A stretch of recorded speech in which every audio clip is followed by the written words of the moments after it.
Sister, sister, doctor তো report নিয়ে এখনো কিছু বললো না। কেউ একবার আমার সঙ্গে এসে দেখাও করলো না। কি হচ্ছে বলুন তো ব্যাপারটা? সময় হলে নিশ্চয়ই বলবে। আপনি এত টেনশন করছেন কেন? আমার বাড়ির লোকজন কোথায়? আছেন, ওরা বাইরে আছেন। ডক্টরের সঙ্গে কথা বলছেন? ম্যাডাম, আপনি কোনো কথা শুনছেন না কিন্তু।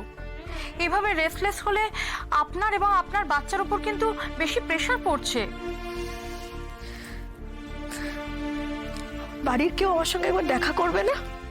আপনি তো বললেন এটা ভিজিটিং আওয়ার্স, তাহলে ওরা কেউ একবারও দেখা করতে আসছে না কেন আমার সঙ্গে? আপনি একবার কাউকে ডেকে দিন না প্লিজ। প্লিজ আপনি একটুখানি, এই তো এসে গেছেন একজন। পেশেন্টকে সামলান, আপনাদের দেখবার জন্য ছটফট করছে।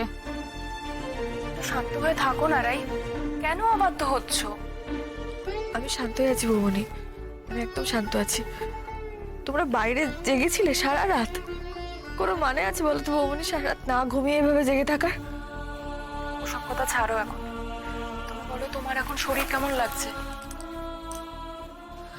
আমি ঠিক আছি, আমি একদম ঠিক আছি।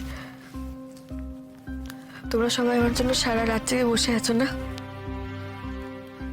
খুব ঝামেলায় ফেলে দিই বলো মাঝে মাঝে আমি। আমার নিজের উপর খুব রাগ হয় জানো তো বৌমনি। আবার বাজে কথা রাই, চুপটি করে শো তো, মাথায় একটু বিলি কেটে দিই। অনির্বাণ কোথায়? আমার কাছে আসছে না কেন? লুকিয়ে লুকিয়ে কেন বেড়াচ্ছে? লুকিয়ে লুকিয়ে কেন বেড়াবে? আসলে কাজে ব্যস্ত আছে, ডাক্তারের সঙ্গে কথা বলছে, আর স্রোত সার্থকও ওর সঙ্গেই আছে। ডক্টর কি এত কথা বলছে, আর আমার সামনে এসে কেন বলছে না? আসলে তোমার এখন রেস্ট দরকার তো রাই, তাই তোমার সামনে এসে এইসব আলোচনা করে তোমাকে ওনারা ডিস্টার্ব করতে চাইছেন। ডিস্টার্ব? আমার সন্তানের ব্যাপারে কথা বললে আমি ডিস্টার্ব হব? বৌমনি, আমি তাকে আমার শরীরে ধারণ করছি, আমার জানার অধিকার আছে, আর আমার তো জানাটাও দরকার। কেউ আমাকে কিচ্ছু বলছে না, তোমরা সবাই আমার কাছ থেকে সবকিছু লুকোচ্ছ। হচ্ছে না কি বলো তো?